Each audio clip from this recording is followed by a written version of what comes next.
আপনি আসলে প্রচুর যদি লেখালেখি না করেন, প্রচুর বাসায় প্র্যাকটিস না করেন, এই লেখাতে আপনি জীবনও দক্ষ হইতে পারবেন না। লেখা মানে আপনাকে লিখতে হবে। আমি একটা কথা বলি যে if you want to drive a car you have to drive. আপনি গাড়ি চালানো শিখতে হলে আপনাকে গাড়ি মানে চালাইতে হবে, ড্রাইভ করতে হবে।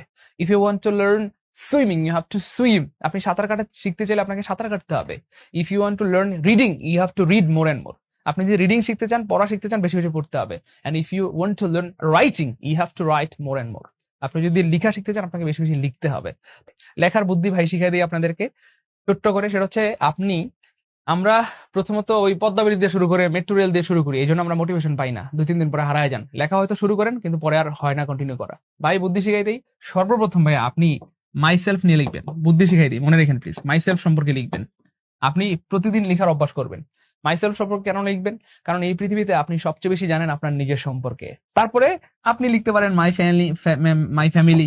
আপনি আপনার পরিবার সম্পর্কে লিখবেন, কারণ আপনি যখন আননোন কিছু লিখতে যাবেন সেক্ষেত্রে আপনি বিপদে পড়তে পারেন। অর্থাৎ শুরুটা করবেন ভাইয়া পরিচিত জিনিস দিয়ে, কাছের জিনিস দিয়ে। মাইসেলফ সম্পর্কে লিখলেন, একদিন মাই ফ্যামিলি সম্পর্কে লিখলেন, একদিন মাই মাদার সম্পর্কে লিখলেন, একদিন মাই ফাদার সম্পর্কে লিখলেন, একদিন মাই ব্রাদার, মাই সিস্টার, তারপরে মাই ভিলেজ নিয়ে লিখলেন, মাই কান্ট্রি নিয়ে লিখলেন। এরপর আস্তে আস্তে আপনি কঠিনে যান। লেখাটা শুরু করতে হবে এইভাবে। যাই হোক, তবে লিখতে হবে, প্রচুর লিখতে হবে, আর রিডিং পড়তে হবে। ঠিক আছে ইনশাল্লাহ?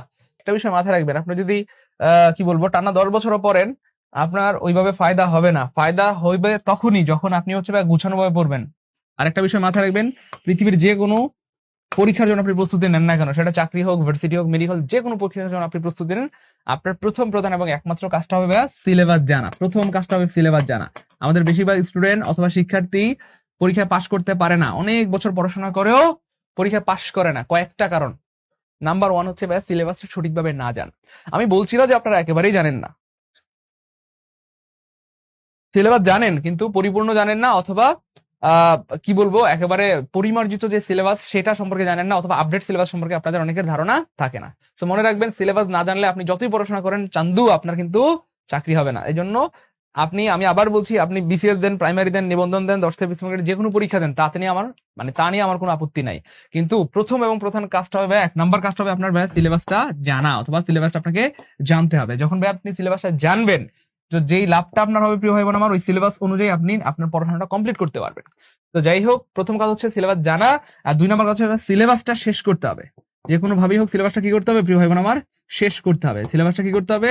শেষ করতে হবে। এটা হচ্ছে 2 নম্বর কাজ। এন্ড 3 নম্বর কাজটা করতে পারলে আল্লাহ চাইতে ইনশাল্লাহ যে কোনো চাকরি পরীক্ষা আপনি ফিট হবেন ইনশাল্লাহ। সেটা কি ভাইয়া? সিলেবাসটা বারবার রিভিশন দিতে হবে। বারবার, একবার না ভাইয়া, বারবার রিভিশন দিতে হবে। 1 বার 2 বার 3 বার 4 বার 5 বার রিভিশন দিলে চাকরি হবে না ইনশাল্লাহ? অবশ্যই হবে, না হওয়ার কোনো কারণ নাই, বরং হওয়ার কারণ আছে। রিভিশন দিতে হবে। তো এই 3টা কাজ কেউ যদি বুকে হাত দিয়ে বলতে পারেন যে স্যার আমি করেছি, আমিও বুকে হাত দিয়ে বলতে পারবো ইনশাআল্লাহ আপনার অবশ্যই চাকরি হবে ইনশাআল্লাহ। তার কথা বুঝছেন না ওদের নেই? তাহলে কি করতে হবে? 1 নম্বর কাজ হচ্ছে সিলেবাসটা জানতে হবে, আপনাকে সিলেবাস জানা। 2 নম্বর কাজ হচ্ছে সিলেবাসটা শেষ করতে হবে। আর 3 নম্বর কাজটা হচ্ছে বারবার রিভিশন দিতে হবে। যখন আপনি সিলেবাসটা জানলেন, শেষ করলেন, এন্ড বারবার রিভিশন দিলেন, 1 বার 2 বার 3 বার 4 বার 5 বার রিভিশন দিলে চাকরি হবে না ইনশাআল্লাহ? না হওয়ার কোনো উপায় নেই, অবশ্যই হবেই হবে। অর্থাৎ যেখান থেকে প্রশ্ন আসুক আপনার কমন পড়বে, কারণ সিলেবাস তো শেষ, তাই না বলেন? এই গন্ডির মধ্যে থেকে ধরেন প্রশ্ন আসবে, তো এই গন্ডিটা আপনি পুরো শেষ করে ফেলছেন। তো যেখান থেকে আসুক এটা এটা এটা এটা এটা এটা আপনি পারবেন ইনশাআল্লাহ। আর যদি আপনি সিলেবাস শেষ না করেন তাহলে জীবনেও পারবেন না। এর কথা বুঝছেন কি না? হ্যাঁ, এইটুকু কথা যদি বুঝতে পারেন, আমরা বেসিক্যালি আলোচনা করব বিশেষ করে যারা নিবন্ধনে ইংরেজি অংশ, মানে কি বলবো, ইংরেজি বিষয়ের উপর পরীক্ষা দিবেন। সেটা হইতে পারে ভাইয়া স্কুল, সেটা হইতে পারে স্কুল 2, সেটা হইতে পারে কলেজ পর্যায়ে। ঠিক আছে ইনশাল্লাহ? সো বেসিক্যালি আমাদের আজকের আলোচনার বিষয় হবে ভাইয়া শুধু স্কুল নিয়ে আমরা আলোচনা করব। আরেকদিন আমরা স্কুল 2 নিয়ে বিশদ আলোচনা করব। আরেকদিন আমরা কলেজ নিয়ে বিশদ আলোচনা করবো ইনশাআল্লাহ। সো স্কুলের ব্যাপারটা যদি আমি বলি, প্রথম কাজ হচ্ছে ভাই আমাদেরকে আপডেট সিলেবাসটা জানতে হবে। মনে রাখবেন, আমরা আপনাদের যেই নিবন্ধনের যে সিলেবাস সেটা কিন্তু একটু পরিবর্তন হয়েছে, একটু না বেশ অনেকখানি পরিবর্তন হয়েছে। সেই আপডেট সিলেবাস অনেকেই জানেন না, আর না জেনে যখন পরীক্ষা যাবেন তখন কিন্তু ভাইয়া চান্দু আপনি কিন্তু বিপদে পড়বেন। এই হচ্ছে ভাইয়া আপডেট সিলেবাস। যদিও এটা আমি আমার মতো করে এখানে সাজিয়ে রেখেছি প্রিয় ভাই বোন আমার, আপনাদের সুবিধার্থে। এই এনটিআরসি কর্তৃক যেটা দেওয়া হয়েছে সেটা হচ্ছে এটা, এই যে।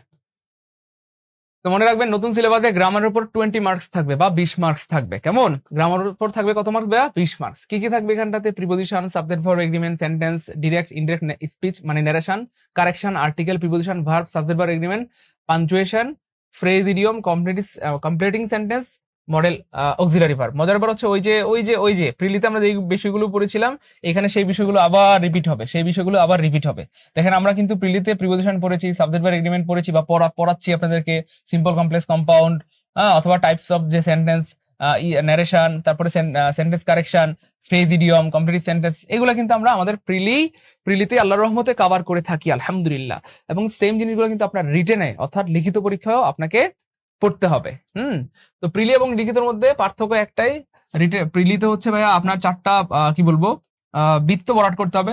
ধরেন অপশন ক যদি শুদ্ধ হয়, এটা বৃত্ত ভরাট করলেন, আপনি চলে আসলেন, শেষ, আপনার কোনো কাজ নাই, এখানে লেখালেখি নাই, শুধু বৃত্ত ভরাট আপনার কাজ। কিন্তু রিটেনে কিন্তু শুধু বৃত্ত ভরাট করলে হবে না, আপনাকে লিখতে হবে। একটা বাক্যের একটা অংশ দেওয়া থাকবে, আর একটা অংশ আপনাকে লিখতে হবে। একটা বাক্যের একটা অংশের মধ্যে ভার্বটা ভুল থাকবে, এটা শুদ্ধ করতে হবে। একটা অংশে ফাঁকা থাকবে, আপনাকে আর্টিকেল বসাইতে হবে। একটা অংশ ফাঁকা থাকবে, প্রিপোজিশন বসাইতে হবে। কয়েকটা বা পাঁচটা মানে ফ্রেজ ইডিয়ম দিয়ে দিবে, সেগুলো দিয়ে বাক্য বানাইতে হবে। ক্লিয়ার ইনশাআল্লাহ? এই হচ্ছে ব্যাপার, প্রিলিয়ারিটির মধ্যে পার্থক্য। এবার চলেন সামনে যাই। তাহলে দেখেন কিভাবে সিলেবাসটা ভাগ করেছে, একেবারে নতুন, এটা কিন্তু আপডেট সিলেবাস। হ্যাঁ, নতুন সিলেবাসে গ্রামারের উপর রেখেছে 20 মার্কস। আমি জানি না এই বছর চেঞ্জ করবে কিনা, এখনো যেহেতু কোনো বার্তা আসেনি, আমরা আপাতত এই সিলেবাসটাই ফলো করবো ইনশাল্লাহ। হ্যাঁ, যদি কোনো কারণে স্যাররা নতুন করে আবার কোনো বার্তা দেয় যে আবার সিলেবাস চেঞ্জ করলাম, যদি স্যাররা করে, যদিও এটা করে না সাধারণত, বিগত 17তম নিবন্ধন পর্যন্ত অ্যারাউন্ড একই সিলেবাসে পরীক্ষা হয়েছে, প্রায় 18তম নিবন্ধনে এসে স্যাররা একটু চেঞ্জ করে ফেলেছে। 19তম নিবন্ধনে চেঞ্জ করবে কিনা সেটা তো কি বলবো, আল্লাহ ভালো জানে। করার কথা না, বা করলেও সেটা জানিয়ে দেওয়া হবে ইনশাআল্লাহ। কেমন? যাই হোক ভাই, যেটা বলছিলাম প্রিয় ভাই বোন আমার, আজকের ক্লাসটা অতীব গুরুত্বপূর্ণ, সবাই মনোযোগের সাথে দেখবো ইনশাআল্লাহ। ওকে, এবার দেখেন ভাইয়া, পার্ট 2 তে কি রেখেছে স্যাররা? ট্রান্সলেশন রেখেছে 10 মার্কস। তাহলে গ্রামার 20 মার্ক, ট্রান্সলেশন 10 মার্ক। ট্রান্সলেশনের ধারণা রাখতে হবে, এবং ট্রান্সলেশন কিন্তু এখানে খুব কঠিন ট্রান্সলেশন না, একদম ছোট ছোট ট্রান্সলেশন, মানে ট্রান্সলেশন আসে 3-4টা লাইন আসবে। কেমন? বাংলাদেশ আমার মাতৃভূমি, আমরা সবাই বাংলাদেশকে ভালোবাসি, বাংলাদেশের কাছে আমরা সবাই ঋণী, এই টাইপের। স্মোকিং ধূমপান স্বাস্থ্যের জন্য ক্ষতিকর, ধূমপান করা উচিত নয়, এই টাইপের ছোট ছোট ট্রান্সলেশন আসবে। পরিশ্রম সৌভাগ্যের চাবিঘাটি, এইরকম 2টা 3টা 4টা লাইন দিয়ে দিবে, এখানে থাকবে 10 মার্কস। এবং এখানে একটু খেয়াল করে দেখতে হবে প্রিয় ভাই বোন আমার, 3 নম্বরে যেটা থাকবে সেটা হচ্ছে রিডিং বলতে বুঝাচ্ছি আমরা ভাইয়া প্যাসেজ থাকবে, এই প্যাসেজের উপর থাকবে কিন্তু ভাইয়া 15 মার্কস। প্যাসেজ থাকবে, এই প্যাসেজের উপর 15 মার্কস থাকবে, এবং এই প্যাসেজটা আমরা এমন ভাবে পড়িয়ে দেবো ইনশাল্লাহ, এখানে আল্লাহ চান তো ইনশাল্লাহ 15 মার্কসের মধ্যে এমসিকিউ যে প্রশ্নগুলো থাকবে, সরি এমসিকিউ না, মানে যে 5টা প্রশ্ন থাকে, ওইখানে তো আল্লাহর মতে আপনি 5-এ 5 পাবেন। ইভেন একটা সামারি লিখতে বলবে, সেটাও আমরা শিখিয়ে দিব ইনশাআল্লাহ। যাই হোক, পার্ট 4-এ থাকবে ভাইয়া লিটারেচি, কি বলে এটা, হ্যাঁ, লিটারেসি অর্নামেন্ট মানে হচ্ছে ভাই stylistics device, ornamentation, different genres of text, মানে হচ্ছে ভাই এখানে লিটারেচি কিছু ট্রাম থাকবে, সিমিলি, ম্যাটাফোর, আয়রনি, এই টাইপের কিছু জিনিস থাকবে, যেগুলোকে আপনার আনসার করতে হবে। এখানে খুব বেশি থাকবে না, 5টা থাকবে, 3 মার্ক করে 15 মার্কস, এই হচ্ছে 15 মার্কস। আর পার্ট 4-এ হচ্ছে ভাইয়া রাইটিং সেকশন, এখানে লেটার থাকবে, একটা প্যারাগ্রাফ থাকবে, একটা এসে থাকবে, আর একটা প্যারাফ্রেজ থাকবে। এইখানে এই 4টার উপর থাকবে বা 40 মার্কস বা 40 মার্কস। তো এইখানে 40, এখানে 15, এখানে 15, তাহলে 15 30 আর 40 70, আর এখানে 10 80, আর গ্রামারে 20 100। এইভাবে কিন্তু আসলে ইংরেজির মানবন্টন হয়েছে, মানে স্কুল পর্যায়ের কথা বলছি আমি আপনাদেরকে, স্কুল পর্যায়ের সিলেবাসটার কথা বলছি আমি, শুধু স্কুল পর্যায়ে 2 এবং কলেজ পর্যায়ে নিয়ে আমরা আলাদাভাবে আলোচনা করব। তো এটাকেই আমি একটু সংক্ষিপ্ত করেছি, সংক্ষিপ্ত করে আমরা চাইলে মানে কি বলবো, মানে এট এ গ্লান্স আমরা দেখতে পারি। এই হচ্ছে ভাই টোটাল সিলেবাস, নতুন সিলেবাস যেটা। তাহলে গ্রামারের 20 মার্কস, ইভেন গ্রামারের 20 মার্কসের মধ্যে কোন কোন জিনিসগুলো আপনাকে এমফাসাইজ করতে হবে বা পড়তে হবে, সেটাও কিন্তু আমি স্টার চিহ্ন দিয়ে রেখেছি। আর্টিকেল থেকে প্রশ্ন আসে, রাইট ফর্ম অফ ভার্ব থেকে আসবে ইনশাআল্লাহ, সাবজেক্ট ভার্ব এগ্রিমেন্ট থেকেও আসে, প্রিপোজিশন থেকে আসবেই ইনশাআল্লাহ, কম্পিটিশন থেকে আসবেই। অর্থাৎ এই 4টা টপিক আর সেন্টেন্স কারেকশন, এই 4টা বা 5টা টপিক হচ্ছে সুপার গুরুত্বপূর্ণ। যেই শুধু যদি আপনি কথার কথা ধরেন, স্যার আমার সময় নাই, স্যার আমি বেশি পারি না, আমি বেশি বুঝি না, হ্যাঁ, তো যারা বেশি সময় নাই, বেশি পারেন না, বেশি বুঝেন না, বেশি প্যারা নিতে চান না, তারা যদি শুধুমাত্র কথার কথা এই যে article, right form of verb, subject verb agreement, preposition, আর এটা হচ্ছে এই যে ফ্রেজ ইডিয়ম, কমপ্লিট সেন্টেন্স, আর হলো সেন্টেন্স কারেকশন, এই 1 2 3 4 5 6 7টা, বা এই 6-7টাও যদি আল্লাহর মধ্যে ভালো মতো পড়েন, একদম ভালো মতো পড়েন, দেখবেন এখানে গ্রামারে 20-এ 20 ইনশাআল্লাহ, গ্রামারে ভাইয়া 20-এ 20 পাবেন ইনশাআল্লাহ। আমি আপনাদেরকে দেখাবো 18তম নিবন্ধনে কি ধরনের প্রশ্ন এসেছে, কোন কোন জায়গা থেকে প্রশ্ন এসেছে, একটু পরেই ভাই দেখাবো ইনশাআল্লাহ। এই হচ্ছে ব্যাপার, দেখা যায় না তাই, দেখা যাওয়ার জন্য তো বড় করে দিতে হয়, এগুলো তো আগেই দেখছেন ভাই, তো মুখে বলেই দিলাম এই জিনিসগুলো আর কি, এখানে স্টার চিহ্ন দিয়ে রেখেছি। এই জিনিসগুলো যদি আপনি পড়েন, তাও কিন্তু আল্লাহর মতো হয়ে যাবে। 18তম নিবন্ধনে কি ধরনের প্রশ্ন এসেছে এটা দেখলে আপনাদের একটু হইলেও ভালো লাগবে ইনশাআল্লাহ।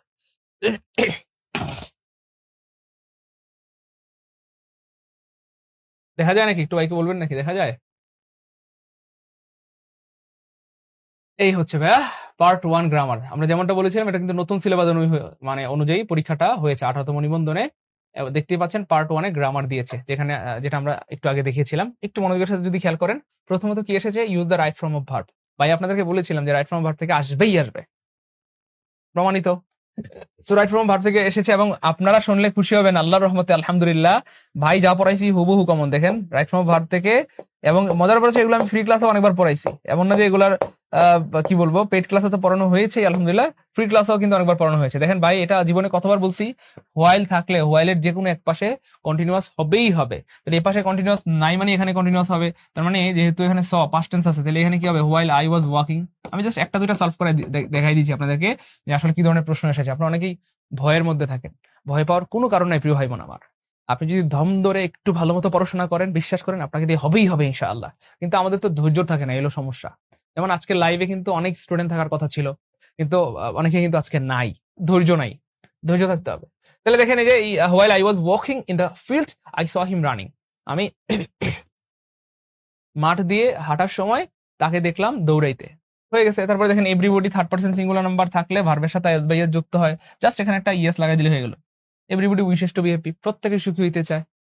পারলাম না? রাইট ফ্রম ভার্ব থেকে প্রশ্ন যেগুলো আসে খুব সহজ। তারপরে দেখেন if I had a cow, এই যে তার মানে এটা এই যে ইফ মানে হচ্ছে কন্ডিশনাল সেন্টেন্স। তাহলে এখানে কি টু আছে? হ্যাড। হ্যাড মানে ভি টু, টু মানে সেকেন্ড কন্ডিশন, আর সেকেন্ড কন্ডিশন মানে এই পাশে would plus V one, would plus V one, তাহলে কি হবে? উড গেট হবে, তাই না? তাহলে if I had a cow, যদি আমার একটা গরু থাকতো, I would get pure milk. আমি পিওর মিল্ক বা পিওর দুধ বা কি বলবো ভালো দুধ পেতে পারতাম বা খেতে পারতাম। এই তো। তারপর দেখেন উই রিচ দ্য স্টেশন, এটা জীবনে কতবার পড়াইছি সত্যি করে বলেন? অর্থাৎ ওই যে প্রিলিতে যেগুলো পড়িয়েছি, আসলে গ্রামার তো প্রিলি আর রিটেন নাই, গ্রামার তো সবগুলো সেম। রিটেনের পার্থক্য হচ্ছে লিখতে হবে, আর প্রিলিতে বৃত্ত পাঠ করতে হবে, এই পার্থক্য, আর কিছু না। দেন এটা পড়ানো হয়েছে না? অনেকবার পড়েছি আমি আমার জীবনে। আফটারের আফটার অর্থ হচ্ছে পরে, আফটার অর্থ পরে, এই জন্য আফটারের পরে পাস্ট পারফেক্ট হবে, আর পাস্ট পারফেক্ট মানে had plus V three, had plus V three. তাহলে কি হবে ভাই? এখানে এই যে we reach the station after the train had come. তারপরে এটাও পড়ানো হয় যে স্কার্সলির সাথে হ্যাড হয় আমরা জানি। তাহলে scarcely had he entered the classroom when the teacher came. সে কি বলবো টিচার ক্লাসে ঢুকতে না ঢুকতেই ছাত্ররা কি করলো? ছাত্ররা না সে, হ্যাঁ গুড ভাই, বুঝছেন? মানে খুব কঠিন প্রশ্ন যে আসে ব্যাপারটা কিন্তু এমন না। এবং মজার ব্যাপার হচ্ছে দেখেন আমি একটা একটা দেখাই আপনাদেরকে, দেখেন আপনারা দেখলে বুঝবেন। এই যে হি অ্যাসাইন দ্য টাস্ক, আচ্ছা এটা এই যে প্রিপোজিশন থেকে বললাম না আসবেই আসবে। তারপরে দেখেন হিজ অ্যাকশন ইজ কন্ট্রারি, তারপরে দেখেন হি ওয়াজ এক্সামড, এক্সাম মানে মুক্তি দেওয়া আর কি। আচ্ছা এক্সাম মানে কাউকে মুক্তি দেওয়া, তাকে মুক্তি দেওয়া হয়েছিল, ফাইন জরিমানা থেকে মুক্তি দেওয়া হয়েছিল, যে ভাই তোমার জরিমানা দেওয়া লাগবে না। তাহলে দেখেন ওভার রিটিং টেলস, টেল আপন মানে তো ক্ষতি করা, এগুলো আমরা সবাই জানি। টেক আফটার মানে দেখাশোনা করা, সরি হ্যাঁ টেক আফটার মানে অনুরূপ হওয়া। She takes after her mother, he takes after her mother, সে দেখতে তার মায়ের মতো, এরকম আর কি। যাই হোক প্রিপোজিশন থেকে আসবেই আসবে বলছিলাম। তারপরে ট্রান্সফরমেশন থেকে আসবেই আসবে। এই যে দেখেন if does not matter if I fail, interrogative বানাইতে হবে, তারপরে নেগেটিভ বানাইতে হবে, কম্পারেটিভ বানাইতে হবে, তারপরে খেয়াল করে দেখেন এই যে কমপ্লেক্স বানাইতে হবে, সিম্পল বানাইতে হবে। এই তো। এরপরে দেখেন 4 নম্বরে যেটা আসছে ফ্রেজিডিয়ম। আগে বলেছিলাম ফ্রেজিডিয়ম থেকে প্রশ্ন আসবেই আসবে। তো 5টা ফ্রেজিডিয়ম দিয়ে বাক্য বানাইতে বলবে। দেখেন এই যে মেক সেন্টেন্স, ছোটবেলায় আমরা পড়তাম না মনে আছে গ্রামারে, বাংলা ব্যাকরণে 5টা বাগধারা দিয়ে বলবে অকাল কি ধরো অকাল পক্ষ, এটার দিয়ে বাক্য বানাইতে হবে। তাই বলেন ইচড়ে পাকা, এটা দিয়ে বাক্য বানাইতে হবে। তো এটা কিন্তু ওই বাগধারা টাইপেরই। তো 5টা ইয়ে দিয়ে দিবে, এটা দিয়ে আপনাকে বাক্য বানাইতে হবে, এই আর কি। এটা গেল গ্রামারের 20 মার্কস। এরপরে দেখেন কি আছে, এরপরে দেখেন ভাই এই দেখেন কি আইছে দেখেন পার্ট 2 তে ট্রান্সলেশন। দেখেন যা সিলেবাসে ছিল হুবহু কিন্তু তা এসেছে, 10 মার্কস। দেখেন ট্রান্সলেশনটা কিন্তু খুব কঠিন না, জাস্ট আপনি একটু যদি প্র্যাকটিস করেন, কয়েকটা দিন প্র্যাকটিস করলেই দেখবেন ইনশাআল্লাহ জিনিসগুলো খুব সহজ হয়ে যাবে। ট্রান্সলেশন যদিও কঠিন মনে হয় কিন্তু সহজ হয়ে যাবে। দেখেন আমাদের জীবন সংক্ষিপ্ত, আমাদের জীবন সংক্ষিপ্ত। তারপর দেখেন কিন্তু আমাদের অনেক কাজ করতে হবে, আমাদের অনেক কাজ করতে হবে। হ্যাঁ, এরপরে দেখেন এই যে ছোট ছোট বাক্যগুলো আসে। এরপর প্যাসেজ থেকে আসছে ভাই এটা 15 মার্কস। প্যাসেজের মধ্যে 5 মার্ক থাকবে প্রশ্ন, how many characters are there in the text. এই মানে টেক্সটের মধ্যে কয়টা ক্যারেক্টার আছে এটা আপনাকে বলতে হবে। ছোট ছোট প্রশ্ন আসে, এগুলো বেশি আসে না, 5 মার্ক আসবে।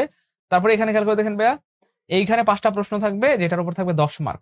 What emotion does the speaker convey towards, will war in the passage, সেগুলো প্যাসেজ পড়ে আপনি সমাধান করতে পারবেন, তবে প্যাসেজদের ওপর প্রচুর প্র্যাকটিস করতে হবে, একটা দুইটা নয়, বরং যদি বেশ অনেকগুলো প্যাসেজ আপনি পড়েন ইনশাল্লাহ, তখন প্যাসেজটা আপনার আয়ত্তে চলে আসবে ইনশাল্লাহ। যাই হোক, তাহলে 6 নম্বরে ছিল প্যাসেজ, এন্ড দেন ফাইনালি কি ছিল দেখেন, এই যে দেখেন লিটারেসি টার্মস, আমি যেটা বলেছিলাম যে এখান থেকে যেগুলো আসবে সেগুলো আপনারা পারেন। দেখেন আয়রনি আপনারা হয়ে গেল, এই দেখেন এখানে আয়রনি আসছে, আয়রনি আপনারা অলরেডি পারেন আলহামদুলিল্লাহ। ওই যে বলছিলাম আমরা সিমিলি, মেটাফোর, আয়রনি গুলো আসে, এই দেখেন কয়টা কমন পড়ে গেছে, দেখেন irony, paradox, metaphor, sonnet, dramatic, monologue, এগুলো কিন্তু আল্লাহর মতে আপনারা পারেন। আমাদের পেট বেঁচে কিন্তু এগুলো পড়ানো হয়েছে আলহামদুলিল্লাহ, এবং আমরা যা পড়েছিলাম হুবহু কিন্তু কমন ছিল একদম, এই সবগুলো কিন্তু আল্লাহর রহমতে পড়ানো হয়েছিল, এবং মজার ব্যাপার হচ্ছে এগুলো সিলেবাসে দেওয়া আছে, এগুলো আসলে কমন পড়া না পড়ার ব্যাপার, তার চেয়ে বড় কথা হচ্ছে সিলেবাসে দেওয়াই আছে, এই হচ্ছে ব্যাপার, এবং সিলেবাসের ভিতর থেকে আসবে। এন্ড পার্ট 5 এ ছিল ভাই রাইটিং পার্ট, এইখানে দেখেন কি আসছে, একটা লেটার লিখতে বলছে হিট ওয়েভ সম্পর্কে, হিট ওয়েভ সম্পর্কে একটা লেটার লিখতে লিখতে বলছে, তারপর একটা প্যারাফ্রেজ দিয়ে দিয়েছে এখানে, এটাকে আপনাকে প্যারাফ্রেজ করতে হবে, যেটাকে আমরা সারাংশ বা সারমর্ম বলি। এন্ড দেন ফাইনালি ভাই, এবারে গেলি কই, এই দেখেন ফাইনালি একটা প্যারাগ্রাফ আসছে এই মেট্রো রেল সম্পর্কে, এবং আলহামদুলিল্লাহ এটা কিন্তু আমি আপনাদেরকে সাজেশন দিয়েছিলাম, আমার যতদিন মনে পড়ে মেট্রো রেলের সাজেশনটা আমি কিন্তু আপনাদেরকে দিয়েছিলাম, পদ্মা সেতু দিয়েছিলাম, তো অল্প কয়েকটা দিয়েছিলাম আলহামদুলিল্লাহ প্যারাগ্রাফ, যেগুলো পড়বেন এগুলো থেকে কমন আসবে, আল্লাহর মতো মেট্রো রেলটা কমন চলে আসছে, and এটা আমি না বললেও আসতো, আমি না বললেও এটা আসতো, কারণ তখনকার সময়টাতে মেট্রো রেলটা খুব হাইপিং ছিল, হ্যাঁ এটা খুবই একটা মানে হাইপিং একটা টপিক ছিল। যাই হোক, তারপরে write the problem and then solution of the problem, internet and teenagers, internet এবং টিনেজার এইটার সমস্যাটা কি আর এটার সলিউশনটা কি। ইন্টারনেটের কারণে টিনেজারদের সমস্যা হচ্ছে, অনেকগুলো সমস্যা হচ্ছে, কিন্তু তাদের পড়ালেখায় মন বসে না, তারা এখন বেশিরভাগ সময়টা পড়াশোনা না কাটিয়ে মোবাইলে কাটায়, ফেসবুকে কাটায়, ইউটিউবে কাটায়, টিকটকে কাটায়, তাদের মেধা শক্তির মধ্যে মানে হ্রাস পাচ্ছে, তাদের নৈতিকতা হ্রাস পাচ্ছে, তাদের মোরালিটির মধ্যে ডিগ্রেডস হচ্ছে, অনেকগুলো সমস্যা আপনি লিখলেন, এন্ড দেন আপনি এই যে সলিউশন লিখবেন, সলিউশন কি করতে হবে, এই যে সলিউশন গুলো আছে সেগুলো আপনি লিখে দিবেন। এই টাইপের একটা কিন্তু প্রশ্ন চলে আসবে, কখনো আসবে ইন্টারনেট এন্ড টিনেজার, কখনো আসতে পারে ফেসবুক এন্ড টিনেজার, মানে এইভাবে বিভিন্ন সমস্যা দিয়ে বলবে এটার আপনি সমাধান করে দেন, এভাবেই কিন্তু আসলে প্রশ্নগুলো বানায়। তো আমরা যদি 18তম নিবন্ধনের প্রশ্নটা পর্যালোচনা মানে কি বলবো একটু পর্যালোচনা করি, আমি না আমরা সবাই মিলে আমরা এই কথা বলতে পারি যে খুব কঠিন প্রশ্ন কিন্তু 18তম নিবন্ধনে হয়নি, যাদের একটু প্রস্তুতি ছিল, আল্লাহর মধ্যে একটু ভালো প্রস্তুতি ছিল, তারা কিন্তু বেশ অনেক মার্ক কিন্তু এখান থেকে ক্যারি করতে পেরেছে আলহামদুলিল্লাহ। তাহলে দেখেন প্রশ্নটা কিন্তু খুব বেশি কঠিন হয়নি, বরং খুব সুন্দর মানসম্মত একটা প্রশ্ন হয়েছে, এগুলো মোটামুটি সবগুলোই আমরা পড়িয়েছিলাম আলহামদুলিল্লাহ। তারপর মেট্রো রেল আমরা বলে দিয়েছিলাম এটা আসবে ইনশাল্লাহ, প্যাসেজের ব্যাপারে বলেছিলাম, এরপরে দেখেন এই ট্রান্সলেশন খুব কঠিন একটা আসে নাই, এরপরে এই যে এইখানটাতে 20 মার্কস, এগুলো কিন্তু খুব বেশি কঠিন না। এই জন্য প্রিয় ভাই বোন আমার, আসলে আমরা আগেই বলেছি পড়াশোনা সহজ হয় যদি প্রস্তুতিটা গুছানো হয়, আপনার যদি প্রস্তুতি গুছানো থাকে তাহলে পড়াশোনা আসলে খুব কঠিন না, বরং পড়াশোনা আসলেই অনেক সহজ যদি আপনি সহজ করে বা গুছিয়ে গুছিয়ে পড়তে পারেন।